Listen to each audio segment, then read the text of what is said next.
सभी को प्यार भरा नमस्कार। कैसे हैं आप लोग? उम्मीद कर रहा हूँ कि आप लोग अच्छे होंगे। आज के इस सेशन में हम लोग बात करने वाले हैं एक भारत के ऐतिहासिक वाद के बारे में, जिसके निर्णय ने संविधान को मैंने कहा कि जीवंत दस्तावेज बनाया। संविधान की दिशा और दशा को परिवर्तित करने का जिसने कार्य किया। हम उस वाद के बारे में बात करेंगे, जिसके निर्णय की तारीख प्रत्येक विद्यार्थी को याद है। अगर संविधान की सामान्य समझ भी रखता है, तो अगर उससे ये पूछा जाए कि अब तक के भारत के ऐतिहासिक वाद में सबसे महत्वपूर्ण वाद कौन सा है, तो वो एक ही नाम बोलेगा, जिसके बारे में इस सेशन में हम आज लोग बात करने वाले हैं। अब तक की संविधान की सबसे बड़ी पीठ अगर कहें तो वो भी है जिसने संविधान को जीवंत दस्तावेज बनाने में महत्वपूर्ण भूमिका निभाई। आज उस केस को, उसके निर्णय को आए 75 साल हो गए हैं, लेकिन संविधान का आधारभूत ढांचा, संविधान का मूलभूत ढांचा, जब भी हम लोग अगर इसकी बात करते हैं तो हमें एक ही बात याद आती है, एक ही केस याद आता है, वो है केशवानंद भारती का केस। तो आज हम लोग आप स्क्रीन पर देख रहे होंगे, एक तरफ हमारा सुप्रीम कोर्ट ऑफ इंडिया, तो दूसरी तरफ केशवानंद भारती। हालांकि बहुत से विद्यार्थी ये भी नहीं जानते हैं कि केशवानंद वास्तव में जो भारती का केस है वो केशवानंद कौन है। तो हम लोग खैर ये सामान्य जानकारी है, आज इसमें अपन बात कर ही लेंगे कि ये वाद किस प्रकार से आया और क्या इसकी पृष्ठभूमि थी, फिर क्या इसका निर्णय था, क्या निर्णय का प्रभाव रहा, क्यों इसको कहा जाता है कि ऐतिहासिक वाद है। आज उसके 50 साल बाद, इस केस के 50 साल बाद भी अब तक संविधान की सबसे बड़ी पीठ अगर कही जाए तो वह केशवानंद भारती की पीठ। आइए हम लोग चर्चा करते हैं इसके बारे में कि यहाँ से किस प्रकार की सामान्य जानकारी प्रत्येक विद्यार्थी को रखनी चाहिए।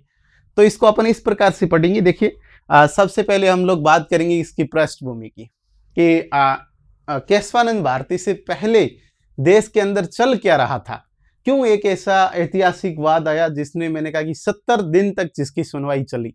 68 डेज, 68 दिन तक सुनवाई चलती है, लगभग अपन 70 दिन मानते हैं। और उसके निर्णय में अगर अपन बात करें तो 700 पेज का निर्णय जिसने अपना फैसला सुनाया, और मैंने कहा कि एक ऐसा फैसला जो संविधान को आज भी जीवंत बनाए रखा है। तो हम लोग आज चर्चा करेंगे। पहले अपन पूरी ऐतिहासिक पृष्ठभूमि समझेंगे कि इससे पहले कौन से वाद थे, उन वाद में क्या कहा गया, और फिर उस समय की सरकार की बात करें, इंदिरा गांधी सरकार के द्वारा कौन से संविधान संशोधन करने पड़े, ये सारा पहले अपन जानेंगे। उसके बाद में अपन देखेंगे कि केशवानंद भारती का केस क्या था, ये कौन केशवानंद भारती है, कहाँ से आए, क्यों आए, इस प्रकार से अपन इस केस को देखेंगे। लास्ट में अपन देखेंगे केशवानंद भारती का निर्णय कब आता है, और उसके बाद में अगर मैं बात करूं तो उसका प्रभाव क्या रहता है। तो इस प्रकार से अपन 3 भागों में इस केस को देखने का प्रयास करेंगे। सबसे पहले अपन बात करते हैं कि केशवानंद भारती केस जो था उसकी पृष्ठभूमि क्या थी। तो अगर अपन पृष्ठभूमि की बात करें, 1951 में देखो हुआ क्या था कि जैसे मैंने कहा कि 1950 में हमारा संविधान लागू हुआ। तो हालांकि संविधान बनने के बाद और इम्प्लीमेंटेशन के बाद में कुछ बेसिक ऐसी समस्या आई कि जैसे मैं कहूँ कि मूल अधिकार जो भारत के संविधान ने लोगों को दिए, उसमें एक संपत्ति का अधिकार करके था। अब अगर समाजवाद को लाया जाए, आर्थिक विषमता को समाप्त करके आर्थिक समानता लाई जाए, तो इसमें एक मूल अधिकार था, संपत्ति का अधिकार, जो थोड़ी बाधा बन रहा था। तो सरकारों ने स्टार्ट भी क्या कर दिया कि संपत्ति के अधिकार को थोड़ा सीमित करने का प्रयास किया। और जैसे ही संपत्ति के अधिकार को सीमित करने का प्रयास किया, ये एक बहस का मुद्दा हो गया कि लोगों के लिए महत्वपूर्ण क्या है, मूल अधिकार या अपन कहें नीति निर्देशक तत्व या आर्थिक समानता। तो नीति निर्देशक तत्व वही है जो आर्थिक समानता, समाजवाद लाने की बात कर रहे थे। दूसरी तरफ नागरिकों के मूल अधिकार थे। अब मूल अधिकार को लेकर मैंने कहा कि जुडिशरी बात कर रही थी, नीति निर्देशक तत्वों के इम्प्लीमेंटेशन को लेकर सरकार या मैं कहूँ कार्यपालिका बात कर रही थी। तो ऐसी स्थिति में ये विवाद का विषय बन गया कि एक तरफ मैंने कहा मूल अधिकार, दूसरी तरफ आर्थिक समानता स्थापित की जाए, सरकार वंचित वर्ग को किस प्रकार से विशेष अवसर देकर उनका विकास करे। इसी बात को लेकर एक बहुत बड़ी बहस चल रही थी। इसी संबंध में 2 आरंभ के केस अपन देखते हैं।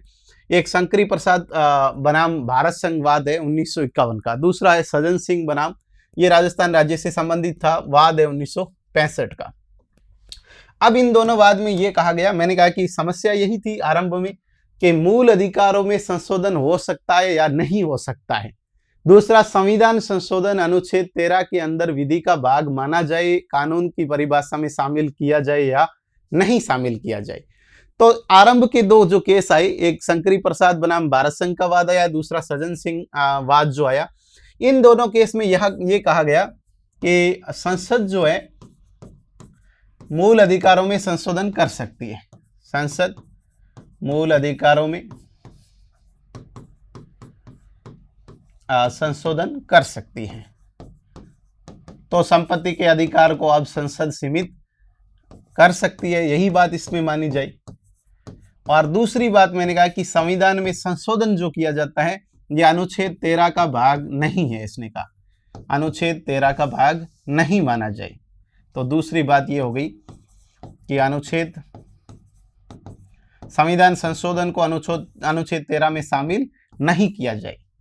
ये दोनों वाद में कहा गया। यहाँ तक स्थिति ठीक थी, सरकार जो चाहती थी वो काम कर रही थी। ये हालांकि बात नेहरू के समय की है, पंडित जवाहरलाल नेहरू के समय जो कार्य हो रहे थे। हालांकि नेहरू का स्वभाव कोई ज़्यादा एग्रेसिव था नहीं, न कोई न्यायपालिका से उनकी ज़्यादा कुछ अपन कहें कि लड़ाई वगैरह थी।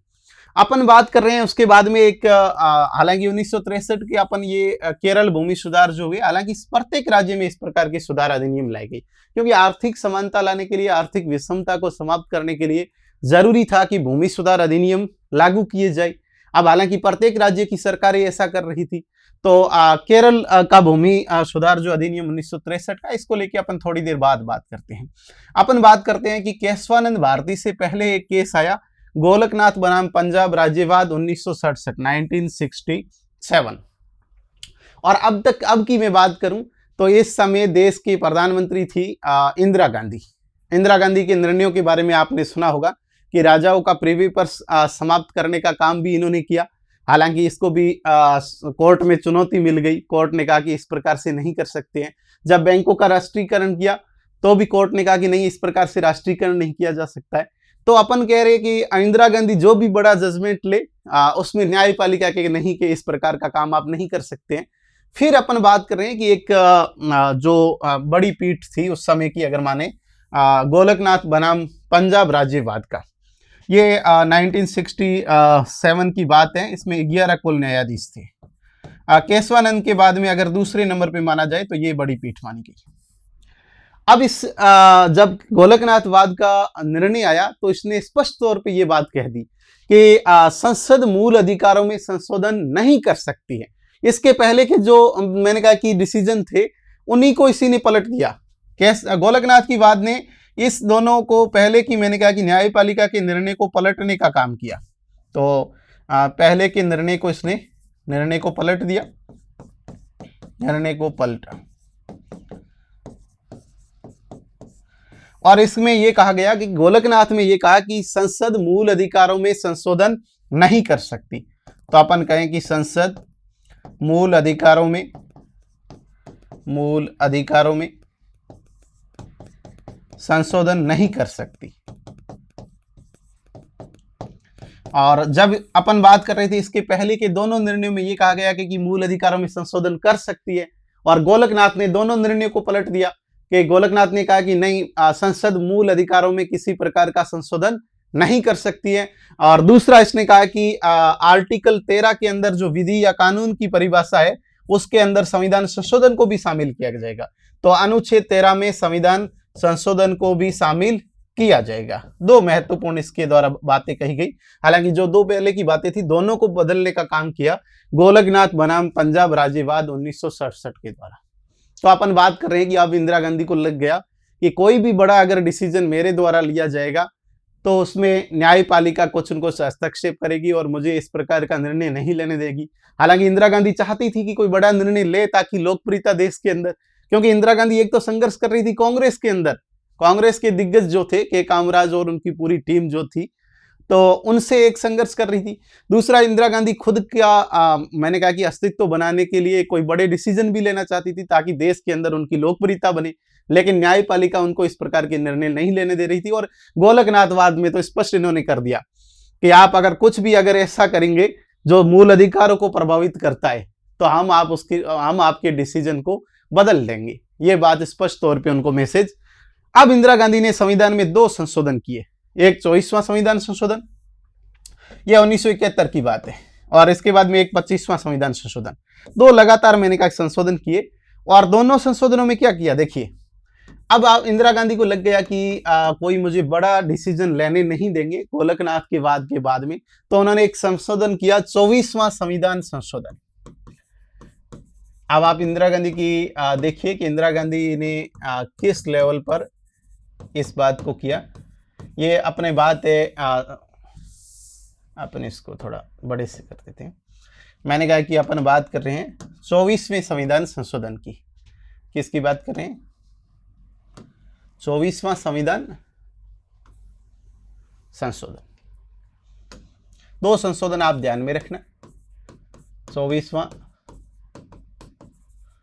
संशोधन, ये बात है 1971 की। इंदिरा गांधी ने स्पष्ट तौर पे एक आर्टिकल जोड़ा इसमें, अनुच्छेद 13(4), और स्पष्ट तौर पे उस पर लिख दिया कि कानून या विधि में संविधान संशोधन को शामिल नहीं किए जाए, कि विधि की परिभाषा में संविधान संशोधन शामिल नहीं होगा। संविधान संशोधन शामिल नहीं होगा। और दूसरी बात अपन अगर करें तो दूसरी बात आर्टिकल 368 के अंदर भी जोड़ दिया गया कि संविधान संशोधन पर अनुच्छेद 13 लागू नहीं होगा। इसका मतलब हुआ कि अगर संशोधन कोई संविधान में किया जा रहा है तो संशोधन पर अनुच्छेद 13 लागू नहीं होगा।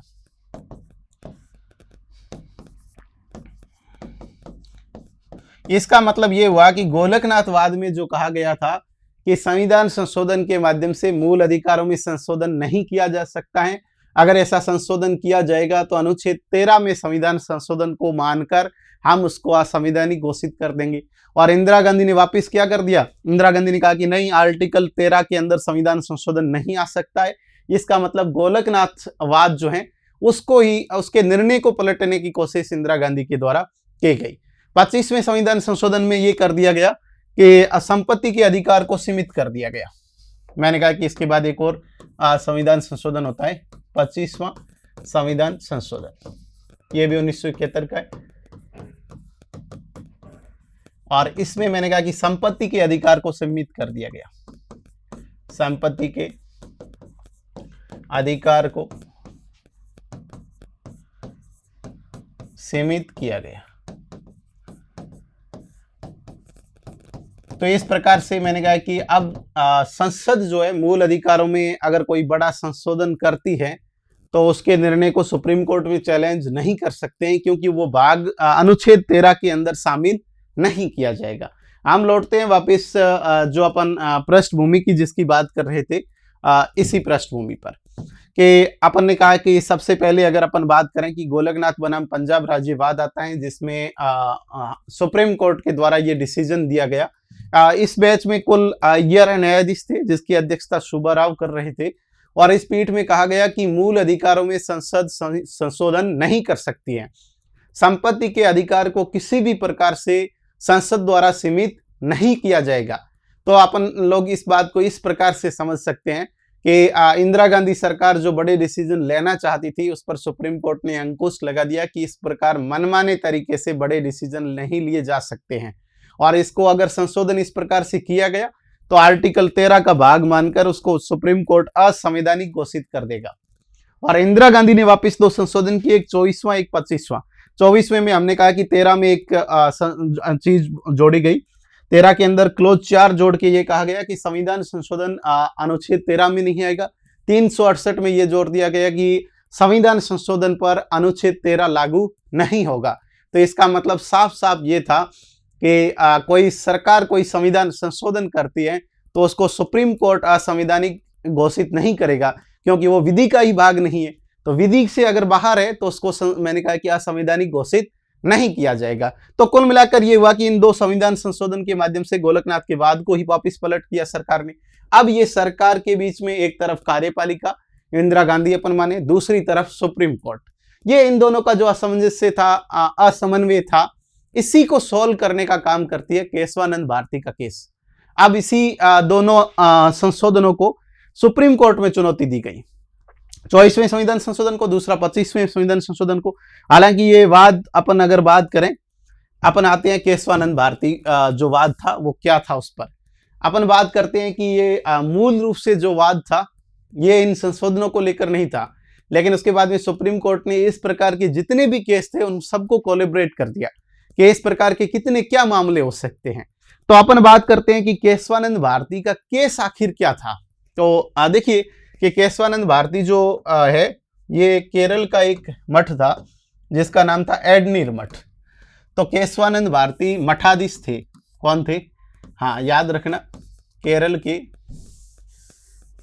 के एडनीर मठ के, केरल में एक मठ था, अभी भी है, केरल के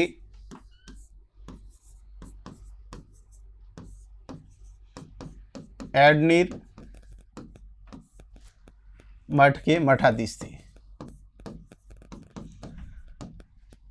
मठ के मठाधीश थे। और ये जो एडनीर मठ है ये केरल के कोसरघाट जिले के अंदर पड़ता है। और हुआ क्या था कि अभी अपन थोड़ी देर पहले बात कर रहे थे, केरल में सरकार, राज्य सरकार ने भूमि सुधार अधिनियम लागू करके और इस मठ की जमीन जो थी उस जमीन को केरल सरकार ने ले लिया। केरल सरकार द्वारा मठ की जमीन को अधिग्रहण किया गया, इसका अधिग्रहण किया। तो हालांकि मठाधीश थे, उनको तो ज्यादा इतनी जानकारी नहीं थी। उन्होंने सोचा कि भाई सरकार अगर ले लेती है तो उसमें कुछ कर नहीं सकते हैं। लेकिन एक वकील थे जिनका नाम था नानी पालकीवाला। तो अपन बात करते हैं उस वकील की, जिस वकील का नाम था नानी पालकीवाला। इन्होंने सलाह दी, मठाधीश जो थे इनको, केशवानंद भारती को कहा कि अपन एक काम करते हैं, अपन कोर्ट की राह जाते हैं और अपन कोर्ट में जाके ये चुनौती देते हैं कि सरकार हमारे मूल अधिकारों का हनन कर रही है।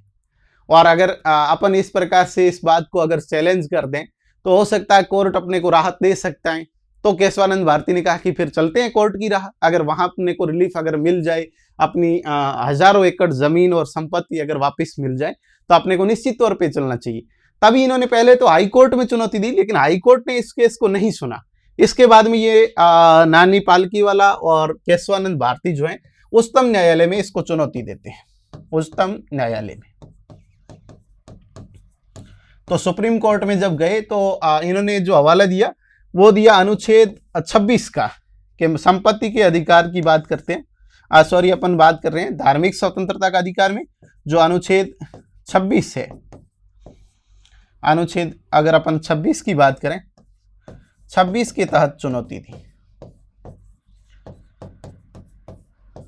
ऐसा है कि किसी भी व्यक्ति को, मैंने कहा कि किसी भी धार्मिक कार्यों का अगर कोई प्रबंध करता है तो उस मामले में अगर उसकी संपत्ति वगैरह को सरकार इस प्रकार से नहीं हड़प सकती है। दूसरा मैंने कहा कि ये भी मुद्दा था कि संसद जो है मूल अधिकारों में संशोधन नहीं कर सकती है, मौलिक अधिकारों का हनन से संबंधित अधिनियम नहीं बना सकती है।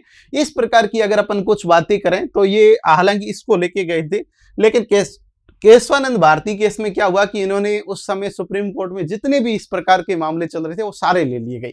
अब अपन कहते हैं कि अब तक की सबसे बड़ी बेंच ये थी। तो इसका मतलब इसके अंदर जो न्यायाधीशों की संख्या थी, उच्चतम न्यायालय की सबसे बड़ी पीठ, जिसमें 13 न्यायाधीश थे इसमें, और SM सीकरी इसकी अध्यक्षता कर रही थी। ये बात ध्यान रखना, इसके अंदर कुल न्यायाधीशों की संख्या 13 थी और इसकी अध्यक्षता कर रही थी SM सीकरी। तो SM सीकरी इसकी अध्यक्षता कर रहे थे, 13 न्यायाधीश थे। अब मैंने कहा कि लंबे समय तक चली, कम से कम इसकी जो बैठकें होती हैं, ये केस चला 68 दिन तक सुनवाई हुई इसकी, 68 दिन तक सुनवाई चली। और इसके बाद में अगर अपन बात करें कि इसका निर्णय जो था वो लगभग 700 पेज का था, लगभग 700 पेज का निर्णय दिया इसने। इससे पहले आपको मैंने पृष्ठभूमि के माध्यम से बताने की कोशिश की कि अब चल क्या रहा था। तो विशेष अगर अपन बात करें तो इस समय की दो मुख्य मुद्दे थे। एक तो संसद मूल अधिकारों में संशोधन कर सकती है, सरकारें मौलिक अधिकारों का हनन करके क्या आर्थिक समानता स्थापित कर सकती है। तीसरा विवाद का विषय ये भी था कि मूल अधिकार और नीति निर्देशक तत्वों में दोनों में सर्वोच्च प्राथमिकता किसको दी जाए।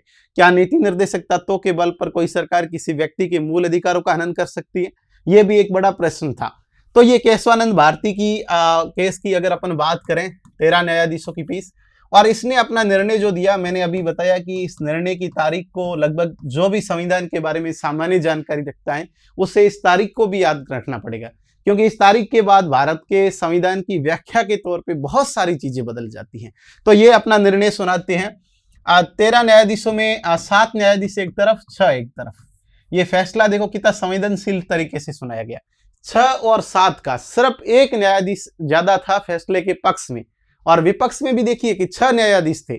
और इंदिरा गांधी सरकार की, मैंने कहा कि इस निर्णय पे बहुत नजर थी। इंदिरा गांधी मतलब प्रत्येक दिन इसके बारे में अपडेट ले रही थी कि केशवानंद भारती का केस का क्या निर्णय हो सकता है, कैसा हो सकता है। क्योंकि मैंने कहा कि सरकार का चलना, सरकार उस समय इंदिरा गांधी की लोकप्रियता, इंदिरा गांधी की कार्य प्रणाली को बहुत ज्यादा न्यायपालिका प्रभावित कर रही थी। तो ऐसी स्थिति में इसका निर्णय आता है 24 अप्रैल 1973 को। आपको ये तारीख भी याद होनी चाहिए कि केशवानंद भारती का जो ऐतिहासिक केस आया वो कब आता है। अब हालांकि अपन थोड़ा पीछे चलते हैं वापिस कि 24वां और 25वां जो संविधान संशोधन थे, इसको भी चुनौती दी गई इसमें कि संविधान संशोधन अनुच्छेद 13(4) में शामिल है नहीं है, ये वैध है, या अनुच्छेद संविधान संशोधन अवैध भी इसको घोषित करने की बात चली। दूसरा 25वां संविधान संशोधन जिसमें संपत्ति के अधिकार को सीमित किया गया।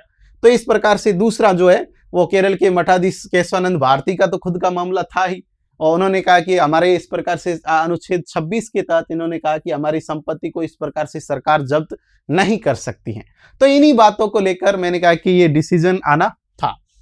सबसे पहली बात अपन बात करते हैं कि 24 अप्रैल 1973 को ये 13 न्यायाधीशों की जो पीठ थी, जिसकी अध्यक्षता मैंने कहा SM सीकरी कर रहे थे। इसकी अध्यक्षता कौन कर रहे थे? अध्यक्षता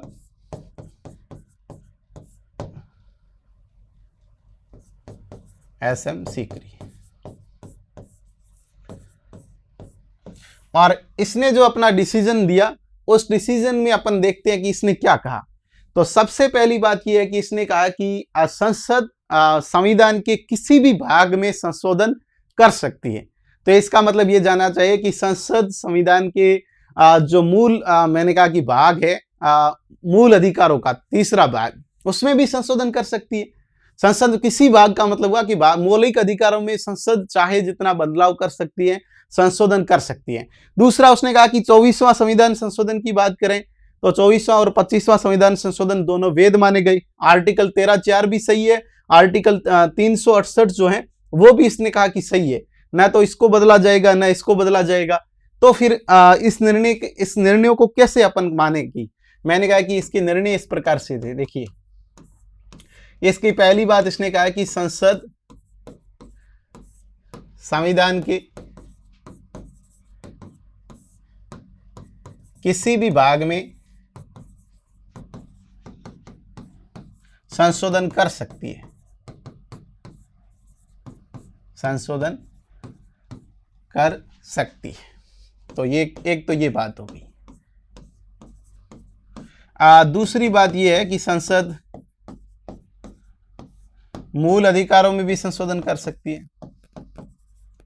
तो मूल अधिकार में संशोधन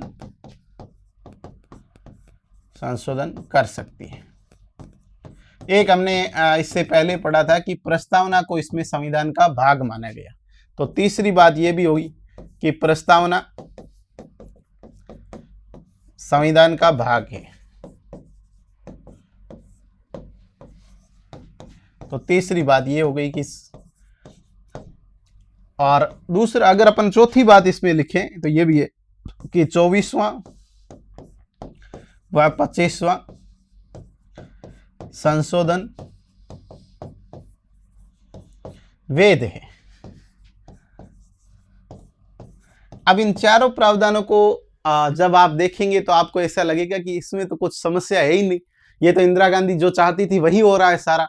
24वां 25वां संविधान संशोधन को वैध घोषित कर दिया, संसद संविधान के किसी भी भाग में संशोधन कर सकती है, इंदिरा गांधी की सरकार अगर चाहे तो मौलिक अधिकारों में संशोधन कर सकती है। तो सर ये समस्या कहाँ आई इसमें इंदिरा गांधी। और दूसरा मैंने कहा कि अभी कहा कि इस आरंभ में मैंने एक बात कही कि इस वाद ने संविधान को जीवंत दस्तावेज बना दिया, तो इसमें जीवंत दस्तावेज की अब तक बात नहीं आई।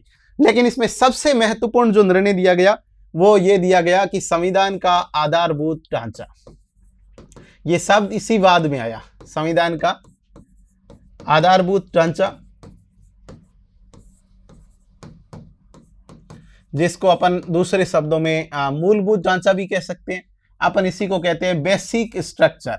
अपन कहते हैं बेसिक स्ट्रक्चर ऑफ कॉन्स्टिट्यूशन।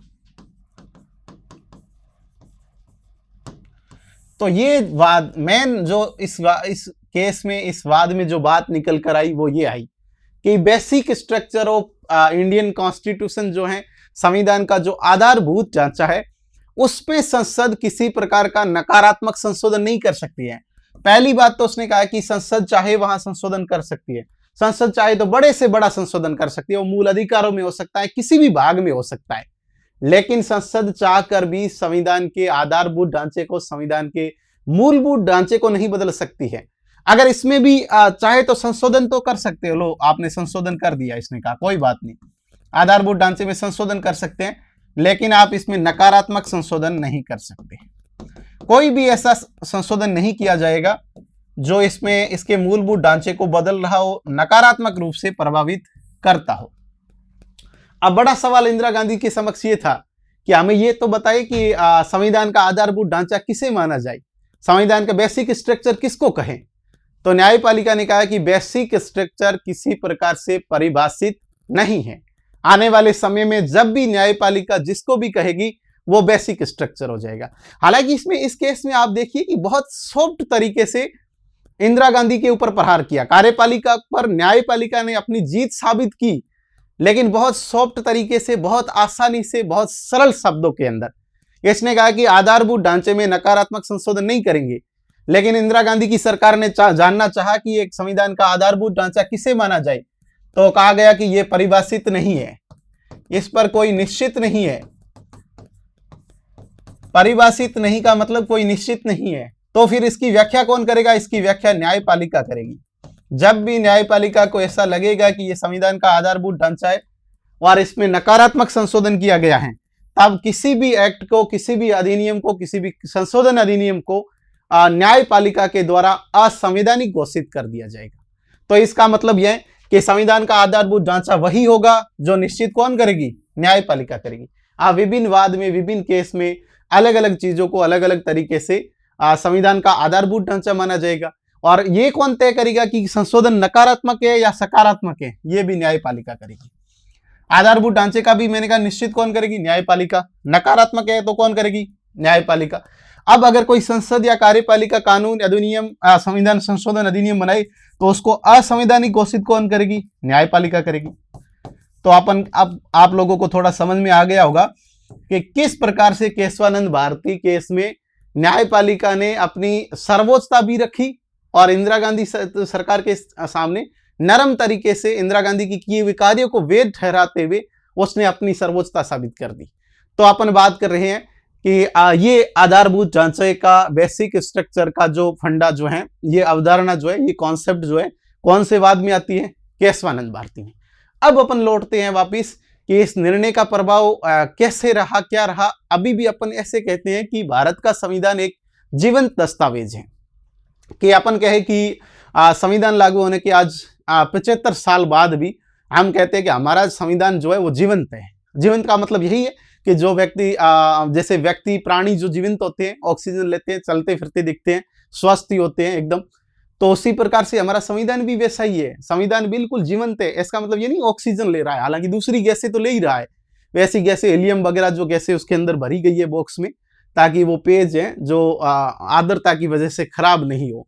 तो अपन कह सकते हैं कि वो बिल्कुल जिंदा है, ऐसी बात नहीं है। संविधान एक जिंदा व्यक्ति की तरह ही काम कर रहा है, इसीलिए अपन उसको जीवंत दस्तावेज कहते हैं। और आधारभूत ढांचे ने उसको जीवंतता को बनाने में एक मैंने कहा कि ऑक्सीजन का काम किया है।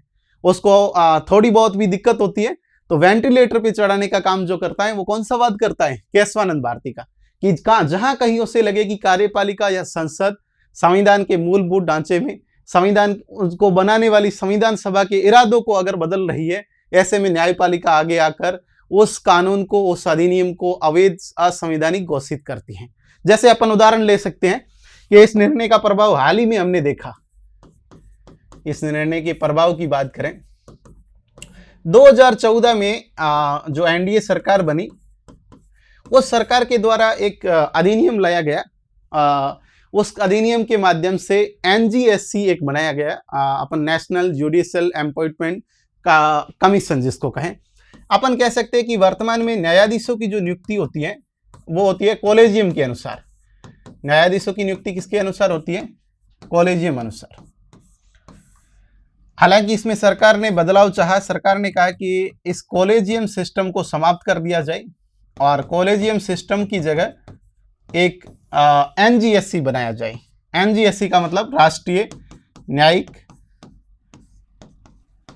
नियुक्ति आयोग। न्यायाधीशों की नियुक्ति करने वाला एक आयोग बनाया जाए।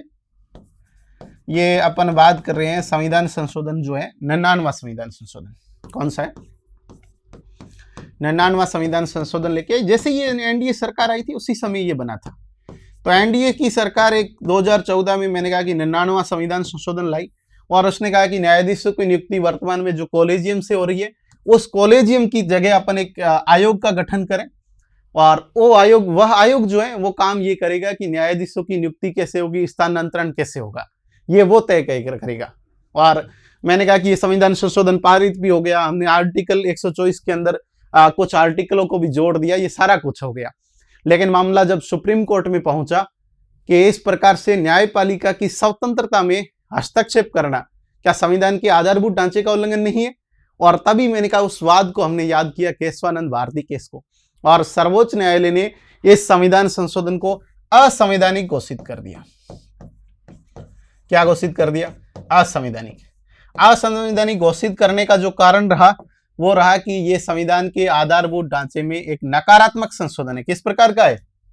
तो अब इसमें क्या आया, इसमें कौन सी बात आई? तो मैंने कहा कि स्वतंत्रता, न्यायपालिका की स्वतंत्रता एक आधारभूत ढांचा है संविधान का। न्यायपालिका की स्वतंत्रता होना जरूरी है और यह संविधान संशोधन न्यायपालिका की स्वतंत्रता को नकारात्मक रूप से प्रभावित करता था। ऐसी स्थिति में सुप्रीम कोर्ट ने इसको असंवैधानिक घोषित कर दिया। तो आप देखिए कि न्यायपालिका की ये शक्ति होती है कि संसद के बड़े से बड़े संविधान संशोधन को संविधान के मूलभूत आधारभूत ढांचे के आधार पर उसको असंवैधानिक घोषित कर सकती है। और यही बात अपन कुछ समय पहले कर रहे थे, अपन यही बात चर्चा कर रहे थे कि ये एक जीवंत दस्तावेज बनाने वाला वाद किस प्रकार से बना। आगे भी आने वाले समय में जब भी कभी समस्या आएगी कि संविधान के बेसिक स्ट्रक्चर, संविधान के आधारभूत ढांचे, संविधान के मूलभूत ढांचे में किसी प्रकार की नकारात्मक रूप से छेड़छाड़ करने की अगर सरकार कोशिश करेगी तो न्यायपालिका संविधान की रक्षा करने वाला एक निकाय, संविधान की व्याख्या करने वाला निकाय, इसी वाद को जरूर याद रखेगी, केशवानंद भारती वाद को। अब बहुत से विद्यार्थी मेरे से ऑफलाइन क्लासेस में इसके बाद यही पूछते हैं कि उस केशवानंद भारती की प्रॉपर्टी का क्या हुआ सर? तो मैं आप लोगों को बता देता हूं कि केशवानंद भारती जो है अपनी प्रॉपर्टी को तो वापस नहीं ले सकते, और हालांकि उनकी जो जमीन मठ की चली गई वो तो हालांकि केरल सरकार के पास रही, वापस नहीं आई, लेकिन बहुत से लोगों को उसने अधिकार देके वो गई। उन्होंने वो काम किया। मैंने कहा कि संविधान को एक जीवंत दस्तावेज बनाने में अगर किसी व्यक्ति की भूमिका अगर महत्वपूर्ण है तो वो व्यक्ति है केशवानंद भारती। तो अपन बात कर रहे हैं कि केशवानंद भारती खुद हार कर भी करोड़ों भारतीयों को जिता गए, क्योंकि इसी वाद के कारण ही तो ये हुआ कि आज भी हम अगर सुरक्षित है, हमारा संविधान सुरक्षित है, संविधान का आधारभूत ढांचा अगर वही पड़ा है तो उसका सबसे अगर प्रमुख किसी अगर व्यक्ति को इस बात का अगर अपन क्रेडिट दें तो वो केशवानंद भारती हैं, दूसरा नानी पालकी वाला है। तो दो व्यक्तियों को जब भी संविधान की रक्षा करने की बात आती है, संविधान की व्याख्या करने की बात आती है, तो दो लोगों को जरूर याद किया जाता है, एक केशवानंद भारती को, दूसरा नानी पालकी वाला को। तो अपन ये बात कर रहे थे केशवानंद भारती केस की कि केशवानंद भारती क्या था, उसकी क्या पृष्ठभूमि थी, किस प्रकार से ये पीठ गठित की गई, अब तक की सबसे बड़ी पीठ, और किस प्रकार से इस पीठ ने अपना फैसला सुनाया और क्या इस फैसले से रहा और ये फैसला आज भी किस प्रकार से लागू है। अब मैं आपको बताता हूं कि हालांकि ये डिसीजन आने के बाद इंदिरा गांधी को भी समझने में बहुत समय लगा। एक बार तो इंदिरा गांधी ने देखा कि न्यायपालिका अपनी तरह झुक गई है, लेकिन जैसे ही इस केस की स्टडी करके इंदिरा गांधी को बताया गया कि इस केस के माध्यम से न्यायपालिका ने हमेशा हमेशा के लिए अपनी सर्वोच्चता, या फिर अपन ये कहें कि न्यायपालिका ने संविधान की रक्षा करने का कार्य दायित्व जो है वो स्थायी रूप से अपने पास रख लिया है। तब हालांकि न्यायपालिका में कुछ चेंजिंग करने का इंदिरा गांधी ने भी प्रयास किया। आपने सुना होगा कि एन रे जो है 1973 के बाद में एन रे एक न्यायाधीश थे, सुप्रीम कोर्ट के न्यायाधीश, जिनको कई न्यायाधीशों की वरिष्ठता के ऊपर रहकर उनको मुख्य न्यायाधीश बनाया गया। और वरिष्ठता का ये क्रम जो है इस बार मैंने कहा कि तोड़ दिया गया। हालांकि दूसरे मुख्य न्यायाधीश दूसरा न्यायाधीश बनना था, लेकिन एन रे उन 6 न्यायाधीशों के अंदर शामिल थे जो सरकार की फेवर में थे, जो इस केस के विपक्ष में थे। तो एन रे ने 1975 में क्या किया कि केशवानंद भारती केस का रिव्यू करने का काम किया कि इस निर्णय को बदला जाए। मैंने कहा कि अपन बात कर रहे हैं कि 1975 में क्या हुआ कि एक पीठ का गठन किया गया, एन रे मुख्य न्यायाधीश बने और मुख्य न्यायाधीश थे एन रे। हालांकि इनको मैंने कहा कि एन रे को मुख्य न्यायाधीश भी कई न्यायाधीशों की वरिष्ठता को छोड़कर मुख्य न्यायाधीश बनाया गया, तो इन्होंने भी सोचा कि भाई इंदिरा गांधी के लिए थोड़ा सा हम भी कोशिश करें कि मुझे कई न्यायाधीशों की वरिष्ठता को क्रम को तोड़कर अगर न्यायाधीश बनाया, तो इन्होंने इस केस को रीओपन किया कि रीओपन करके इसके डिसीजन को बदला जाए। और सुप्रीम कोर्ट ऐसा कर सकती है कि अपने ही निर्णय को बदल सकती है, बदला ही है। गोलकनाथ ने पहले के निर्णय को बदल दिया, केशवानंद भारती ने गोलकनाथ को बदल दिया। तो लेकिन वही नानी पालकी वाला भी फिर वापिस आए और उन्होंने चुनौती दी कि अगर किसी केस में कोई वादी अगर नहीं, जब तक चुनौती नहीं देता है तब तक केस को रीओपन नहीं कर सकते हैं। हालांकि सुप्रीम कोर्ट बताते हैं कि सुप्रीम कोर्ट के न्यायाधीशों ने भी इसका विरोध किया कि इस प्रकार से आप जो है किसी केस को रीओपन नहीं कर सकते हैं। हालांकि उसके बाद में एन रे ने अपना निर्णय वापस ले लिया। तो आज भी हमारे सामने केशवानंद भारती का केस आज भी हम मुख्य रूप से पढ़ते हैं। तो हम सारी चर्चाएं कर रहे थे केशवानंद भारती केस के बारे में कि किस प्रकार से उसने संविधान को जीवंत बनाने में अपना योगदान दिया है, आगे भी रहेगा। और मुझे लगता है कि आने वाली पीढ़ियां भी जब भी अगर किसी महत्वपूर्ण वाद की अगर बात करेगी, या अपन कहें कि संविधान की सामान्य समझ रखने वाले विद्यार्थी से पूछा जाएगा कि सबसे महत्वपूर्ण वाद कौन सा है, तो वो शायद मेरे हिसाब से पहले स्थान पर केशवानंद भारती केस को ही रखेगा। तो अपन अच्छे से पढ़ रहे थे, आप लोगों को उम्मीद मैं ऐसी कर रहा हूँ कि आप लोग अच्छे से मैंने जो समझाया वो समझ गए होंगे। फिर अपन किसी सेशन में नए टॉपिक को लेकर रहेंगे। तब तक आप लोग पढ़ते रहें, मस्त रहें। धन्यवाद प्यारे विद्यार्थियों, बेस्ट ऑफ लक।